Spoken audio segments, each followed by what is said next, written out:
Welcome to Drive Momentum, the podcast. I'm your host, Jaime Trevino, and let's rev up your inspiration, fuel your passion, and shift into high gear as we ignite Drive Momentum, the podcast, where motivation meets movement. All right. Hey, what's up, everyone? So thanks for showing up and taking a look at our new podcast here. So I have someone amazing. So this person right here, she's a program coordinator for the community initiatives at the West Houston Institute, which is also part of the Houston Community College and also is the Alief and Hayes campus. She's also has a bachelor's degree in psychology, one of my favorite subjects, from the University of Houston. And what she does at the West Houston Institute is that she works really closely and specifically with the local and maker small business community through the educational program, the Makerspace tool training, and also community building, as well as conducting research of local manufacturing and economic growth and opportunities from the small business maker aspect of needs and access to resources. Now, another thing also that's really amazing is she also helped found and create Houston Latina Bloggers, and that has like around 700 members. Mm-hmm. So that's amazing. She's also a divorced mom of two, Camila, 12 years old, and then Santiago, 14. So what's really great about that, that's really amazing, is that, you know, you have a single mom that is making so much progress in life. And also, you know, it is just with all the challenges you have, you're still doing what you want to do and helping out and providing value to the community. So that's amazing. That's amazing.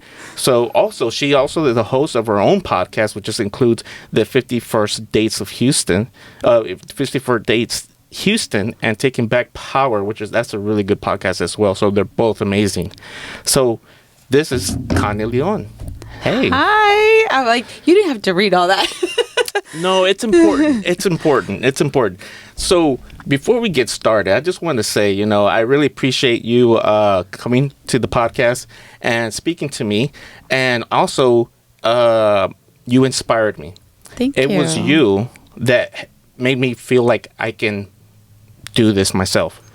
And I always wanted to do it. So it was just amazing. So I just want to say thank you for that. You're welcome. I always tell people, like, if I could do it, trust me, you could do it, because I'm not that good at a lot of things. And so, yeah, a podcast is one of the things that I was really intimidated, right? Like, when I first started mine, I was like, I don't know how to do any of this. And then I figured it out on my phone, and I was like, oh, this is so easy. Yeah. So, yeah, now I tell people, I'm like, trust me, you can do it. Yeah, you just kind of, you know, take that little courage to kind of just step forward with it. Yeah. You know, and then I think with just hanging out with you and getting to know you, I just, you know, when you're with like-minded people, you just start, they're just themselves. And then you start to attract that energy as well, where you're like, you start believing in yourself. Yeah. You know, so that's what you've done to me. Thank you. Yeah. I love that. Thank you so much. So tell us a little bit how everything started, like when you started the podcast or for yourself. For me, for the first podcast that I was trying to do was called Taking Back Your Power. And I love podcasts. I listen to podcasts all the time. Like, and I'm like, if I get on a subject, like, I go deep into that subject, or I'll listen to like 10 different podcasts about the same subject. So when I first started mine, it was Taking Back Your Power. I did the intro, I figured it all out, and then I stopped. I was like, I don't even know, like, what I'm going to do with this. I don't know. So I let it go. I didn't really do anything with it. And then finally COVID hit, right?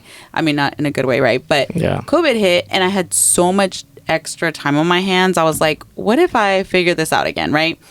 So I literally would record in my car. Like, I would get in my car because I didn't really have any other space with my cell phone. Yeah. I would just like turn off the AC really low. And I figured out that in my car I could record it. So I started doing like just solo episodes. But I was like, oh, this is not really like a lot of time. Like, what am I really going to share every day? So during that time, I was working with my friend Manny. And Manny had a small creative studio that we all worked out of. And he's like, well, you can use the studio, right? So I decided that I would start interviewing people, right? And talk about ways that they had taken back their power. Originally, the podcast was going to be about me being divorced and going through the process, because in COVID, I was like kind of right in the middle of it all. Yeah. And so then I decided, no, let me flip this around and interview other people. And that would then inspire me, like on my own solo podcast, what to talk about. Yeah. So yeah, that's how that started. And then my second one was 51st Dates Houston, which also came during COVID. It was basically, I went on a coffee date with this guy who is like a really smart, very educated, very successful guy. And we started talking about podcasts, and he's like, I have a lot to say. We should do a podcast together. Of course, I like take an idea and like blow it up, right? Yeah. And then he ghosted me. So I was like, I'm going to do this by myself. And so then that's how the second podcast was created. Well, the good thing he sparked that, right? He sparked that energy, that idea. I think I scared him, right? Because like literally I'm driving home from the date and I like 50 paragraphs of this is what we should do. And I'm like, bad move, Connie, but whatever. It happened. It happened. Yeah, I was like, no regrets ever. It's his loss, you know? Yeah. But yeah, so, and I've loved it ever since. Like, I've been a guest on several podcasts or helped other people, been co-host, on their podcast. So definitely. Yeah. Well, you definitely have the experience, and definitely anytime I see something you put out there, I'll try to look at it as quickly as possible and get to it, because I'm also into podcasts too. It's a new education. It really is. You know, so between that and YouTube, I love watching videos and listening. Yeah, I'm always learning all the time. Yeah. Especially I'm really into psychology, like the mind, how it works, and what triggers people, things of that nature. Just in a good way, in a bad way, just everything. But yeah. For the podcast, I feel like it's just so accessible, right? Like, because you can hear it you can listen to it in your car. It's not as hard as like watching it in a video on YouTube. So for me, the podcast is just that, very accessible. Yeah, it's very accessible. Yeah. And then also, like, for example, that's kind of like what my thoughts are in creating a podcast. I want to learn from others. Right. Yeah. And what best way by interviewing others and then just learning, from them, from their past, or what their struggles were, what's their drive. And that's where drive momentum comes from, It's like, what drives us to, go further. Definitely. Yeah, that's awesome. And, well, I know in the 50 dates in Houston, right? That right there was very interesting, because that was the first time we were into a podcast with Gisela and I. Yeah. You guys were on my podcast. Yeah, so that was really fun. Yeah, y'all's interview was really good. I actually went back and like listened to it again recently, and I was like, oh my God, I think I messaged Gisela or you, I don't remember. But I was like, this just like re-inspired me to like believe in like finding someone. Oh, you definitely can. Yeah, definitely. I mean, we have a mutual friend that found somebody. It's like, wow, and it's just, but I know we're going off topic just a little bit, but there's something I just want to point that out, or point something out that may help anybody or yourself. Right? Is that when I met Gisela, I was already working on myself, where I started learning how to love myself. Right. And that's when things started to kind of... And I think we've talked about that a lot, right? Yeah. That's kind of the messaging behind a lot of things. And definitely I believe in that 100%. Yeah. It's just, it took me a long time to figure that out, but... Yeah, I was going to say, and timing, right? Yeah. Like it's that time, and making that effort towards yourself is always really important. Yeah. Yep. Yeah, definitely. Now that you've already been working with other people, especially what you do. So talk a little bit about what you do at the West Houston Institute. Yes. So at the West Houston Institute, I have developed a small business program. I initiated almost 3 years ago with a grant. My grant ended last year. So I developed a small business program, and through that, because of our facilities, people were able to obtain different resources. You've been there. Yes. They have a huge makerspace, which is a 10,000 square foot makerspace. We have a small production room, a small podcast room. All of those facilities are already incorporated. So we had the program, the small business program, and an extension of that was access to all of these different spaces. Yes. And so, the program ran for 2 years. We had 3 different tracks, and I had 4 small business trainers that I had hired on permanently, or not permanently, but through the grant. And then a whole bunch of other like speakers that we would invite in to facilitate classes. Wow. So it was a lot. It's a lot, but you did so much and during that small period of time. Yeah. And you had great people there that were educating us and providing resources through different things that I had no idea that they even existed. You know, that was amazing. And again, for me, my experience there, I felt like I belong. I felt safe there in a sense where I can just, be myself and then just kind of just learn from others. Yeah. But what was really interesting about the whole experience for me was just being with a whole bunch of people that were like-minded. Yeah. And it's like, wow, you're doing this, you're doing that. And just by surrounding yourself with those positive people, then you start believing more in yourself and your confidence starts to increase. Definitely. And I think that I thought about that even from the beginning, just from my own experiences of being an entrepreneur and being within the community in Houston for such a long time. I always thought about those spaces, like the spaces that make me feel comfortable and welcomed versus like the places where I would walk in and I would just feel like, oh my God, like, what am I doing here? Why am I standing here? Yeah. And so you don't want to others to feel that way, right? You want others to feel safe and comfortable and, like they belong, especially with something like small businesses because there's so much going on. And then when you involve like a maker space or a podcast room, production room, it can be intimidating. Yes. And so for me, from the beginning, when I hired the business trainers, very much so, I was like, I need to hire people who are somewhat like me, who think like me, who are willing to help the community and not just like, okay, here's the class, is what I'm teaching, but go a little bit above and beyond. Yes. Right. And so all the people that I hired, I feel like they were in that space mentally where they could overextend themselves a little bit for people without really feeling like anybody owes you anything. Right. Well, they were very genuine. Very. And also another thing that's really important as being a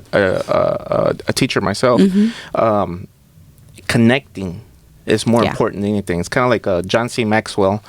He has a quote that says, touch a heart before you ask for a hand, and that's kind of like, how you connect with others, right?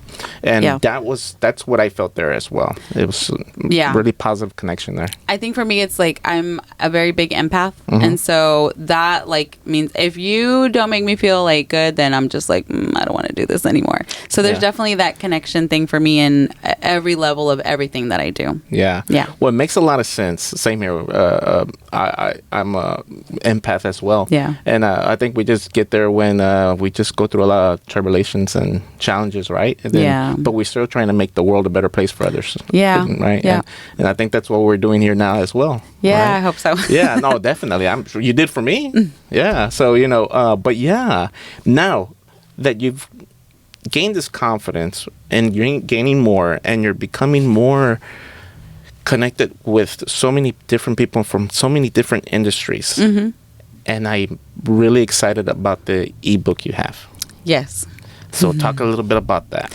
So the ebook, and I was thinking about this morning. I messaged you, right? I was like, I had some thoughts about what I'm going to say. The ebook kind of came from a weird way of how my brain functions, right? Like, I love watching documentaries, right? We talk about podcasts and YouTube and like learning. So I love documentaries and, I was supposed to look up the name, but I forgot. So that weekend, for some reason, I got on football documentaries. I started watching, Johnny Manziel has his documentary. I haven't seen it yet. It's so good. Oh, I gotta check it out. So there was his, and then there's another one where it's all, oh my God, the guy's name is, Mahomes. Is it Patrick Mahomes? Yeah, Patrick Mahomes from Kansas City Chiefs. Yes. So it was, I don't know what position he plays now. Is he a quarterback? Quarterback. Yeah. Okay, so that series is all quarterback stories. And it's a I forgot what it's called. That one, and then another one called Swamp Kings. And it's, oh my God, he's a Christian. I forget his name. I think he played for Florida. He's another player. Anyway. Tim. Yes. Tim, I forgot his last name. Yes, his first name is Tim. Yeah. So I was watching those series over a weekend. I had my kids that weekend and my son plays football. And so I've been trying to get him more like dedicated and committed to the game, right? So I was like, let's watch these, and then he leaves me and I'm like totally into every single one of them. And he's like, Mom, you could give me a recap later. I was like, oh. But anyway, so I'm watching these series and based on life and how they were going through their processes of like becoming a football player, getting on the team, getting cut from a team, like all of these different things that happen to you, which is like a normal job, right? Yes. But now it involves like you have to be, well, I think anything, right? You have to be mentally strong. You have to be prepared for like anything, right? If you hurt yourself, your career's over. Yes. You know, and so now what? So just so many things in watching every single story of these football players where it triggered in me, I don't know why, the creative process Yes. of how I have gotten to from where I'm at, from where I started to where I'm at now, and in my creative process and what that has taken. And so literally, like, I don't even know why I did it, but I just started making notes, like all these notes about my own creative process. And for some reason I related it to football, and I was like, oh my God, I'm just going to do a creatives playbook, right? So basically the creatives playbook is you start off with a project, starting a podcast, right? Could be the project. And then what is it going to take for you to get to your Super Bowl, right? Because some of these players never got to the Super Bowl. Some of these players probably will never get to a Super Bowl, but mentally, like what does your Super Bowl look like, right? What is the end goal? And so, I just put it together, and it goes from that. It's from creating a project from scratch. What are the things you need? The key players, right? Yes. What are your plays? How are you going to develop those plays? And then what is your Super Bowl? And whether you make it there or not, like, it's all a process. And it's about the process. It's about learning. Yes, definitely. So, I really like the way you used a lot of the analogies, in football, and I love football as well. And so for you guys, I have no clue what they were. Yeah, well, they were good. I mean, for example, I've just hit on a point that really just kind of like, oh, this was really interesting. The coach, right, and the coach could be you. Or then you get your quarterback, right? So that's the people that are working with you, or you can probably be both. So you did really, you brought it together pretty good. I really enjoyed it. No, I did a lot of research, and actually, like, it's funny how things align and work out. During that time that it happened, I had just met a football player over the summer at a conference. Him and I spoke on mental health, and we connected, and him and I we connected, and we're like, let's do stuff together. And so I had been helping him with a couple of things, and he had come to WHI, used our space, and I was like, hey, I'm working on something, and I'm like, I have no clue what I'm doing, but like, would you mind reading through it for me? Okay. And he was like, yeah.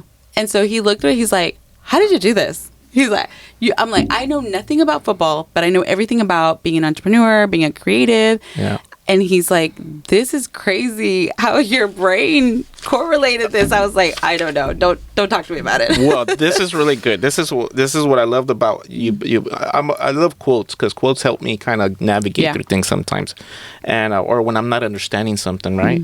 And this one right here from Vince Lombardi. Vince Lombardi. If y'all don't know who he is, I mean, he's an amazing, legendary quarterback coach for the Green Bay Packers, right? And it says right here, football is like life. It requires perseverance, self-denial, hard work, sacrifice, dedication, and respect for authority, right? Yeah.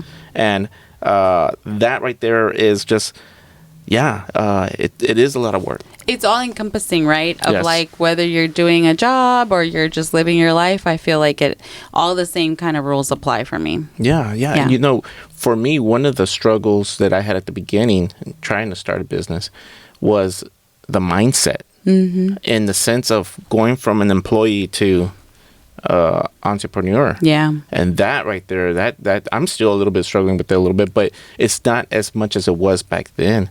Right. And that's the part where now, even though I still have a full-time job, but I see things different now. I understand how upper corporate leaders are moving the company, like, oh, that makes a lot of sense why they want to do that. Yeah. So for us at WHI, when we first started, my boss, I don't know if you ever met him, Jordan. Yes. So when I came in, he kind of knew a little bit about what was going on, but he wasn't super deep in like small business or entrepreneurship.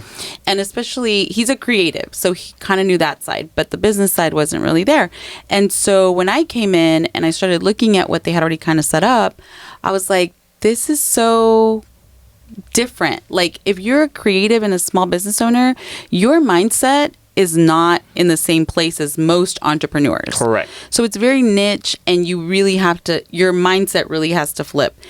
If you're a creative and you're creating like a product, people who do like, I don't know, 3D printing and stuff like that, a lot of times it comes from just being a creative or a hobby. Yes. And you don't see yourself as a small business owner. Yes. And so that was the very first thing that we kind of dug into, is like people's mindset has to be where it's at. I'm a creative and I've done a lot of consulting and I do a lot of stuff for free. And I never used to call myself an entrepreneur. Yes. I was like, no, I just, I help people blog and I help people. But when it came down to it, I was an entrepreneur. I was getting paid to do this. And so, but I never saw myself like that. So mindset is like the above all, the very first place where we go, or where we went with a lot of our workshops, and like what we tried to incorporate in them. Yeah. It's all about, that changing that perspective, or, or changing that lens that you see through life. Right. And because you identify yourself in a certain way, and you're trying to cross that new boundary. Yeah. Right? Yeah. And then now it's like it's a new world, but you still feel like you're not worthy. Which really they should blend. Right? Because, you want to be in both of those spaces, because you are doing what you love for sure. And you probably don't think you need to get paid for it. But at the same time, it's so much work. It is. Setting up, a podcast or something, it'll look real easy once it's posted and done. But to get here, it's not easy. So correct. I mean, like what you do, if someone was to film you, it would look really easy from a person looking at the video, filming you and what you do, at West Houston Institute, right? But really, there's a lot that goes behind it. You just make it look awesome, right? Thank you. No, there's a lot of like crying, and the whole blood, sweat, and tears is like real. So it happens a lot. Yeah, same here. I've had some breakdowns. I was like, man, sure. It's like, oh man. Or I'm working on a vehicle and something's not working out right, and it's just kicking my butt. And it's like, I remember I had this job that I did, and it was something supposed to be kind of somewhat simple, but it took like 3 or 4 more days, because it was just fighting me tooth and nail, right? And I just felt during those moments, that's where you start having self-doubt. Should I do this? Is this worth it? It's like, all that goes in, so you got to really snap out of it. And that's why it's just so important to surround yourself with positive people. Definitely. Yeah, that makes a big difference. My boss, I think we're very similar. And there were some days when I would walk in, I'd be like, Jordan, today I'm going to cry. And he'd be like, don't cry. Wait, let's talk about this first. So definitely it helps to have someone who is like going to ground you and kind of bring you back to like, okay, let's figure this out. We can do this. But yeah. Definitely. And another thing that you do great there as well is that you create a lot of a safe space for networking as well. That's really important right there. Yeah, because I've noticed that there are some people that like, well, you do that, I need your help with this, or vice versa. I forget the lady's name. She's really nice. She makes piñatas. Oh my God, why did I forget her name? I talk to her every day. Catalina, yes, yeah. She's a sweetheart. And, we were, she's always asking me, can you help me do this? Or I would like to learn how to weld. Right. And I was like, oh yeah, that'd be cool. Yeah, like, I mean, not no great expert, but I do dabble with it because it's part of my job, right? Yeah. And we just never had a chance to be able to do that. Ever since I started started working full time, it's like that's where it was just difficult for me to help, Yeah, no. So for me, I think that's a big thing, is creating that kind of community of collaboration, which is something that, like, through Houston Latina bloggers, from the beginning, we were always about community over competition, right? Yeah. Regardless of whether we're all making podcasts or we're all doing the same thing, I've always felt like there's always room for me to grow, right? Like, I could be doing 20 podcasts, but maybe there's something about, like, on the technical side that I don't know that I could learn from you. Yeah. And so, I've always taken that with me. And especially here, there's so many small business owners in Houston that could definitely benefit from helping each other. Yes. And it's easier and better to know about one another and what each other does instead of like not, right? Well, you never know. You might be able to collaborate with something, create a new business of some sorts, just because there's two strengths there. And make it bigger, right? Yeah, like, correct. Yeah. So a lot of big, the great entrepreneurs say that they can't do it by themselves. Yeah, definitely. Yeah. Yep. Well, how can anybody listening to us how can they, reach out to you, or how can they follow you on social media? And, So I have my personal page, which everybody can, like, that's my main page for a lot of stuff, which is Soy, SOY, Connie Leon, or for my business, which is the Creativity Well. And so, either on those two, you can reach out, DM me. And I'm on Instagram and Facebook and LinkedIn. Yep. Perfect. Well, before we get done, I do want to say, so if you can think about this, what is your drive to do what you're doing now? So when I think about something like that, it would be like my purpose or my why. And it always goes back to like the same thing. My kids, definitely my family, like my parents, and then my kids, my kids now, number one, but before I've always thought about my parents, right? My parents are immigrants and they came to this country with nothing.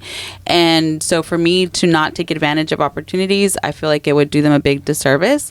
And so that was always my drive, to like finish school, to have a career, to do all these things, to have a family. And now it's my kids. Like, I have these 2 teenagers now that are watching everything I do, and who I just want them to do better than me, right? Which is why my parents came here, for me to do better than them. And for me to be able to set up those opportunities for my kids now, maybe not in a way that my parents could have. Like, for my kids, I want them to do better. I want it to be easier for them, and I want them to do the things that they love, because they do, So that's my drive now, is them. That's it. Yep. Oh, perfect. Well, I really appreciate it for coming over and being a part of the podcast. And Thank you. Hope that we can do more. Yeah, definitely. I love this. It's fun. All right. Thank Excellent. you. All right. Thank you. Thanks. Thanks for tuning in to Drive Momentum. Keep the momentum alive by following us on social media. Links are in the bio or in the description. Until next time, stay driven and inspired.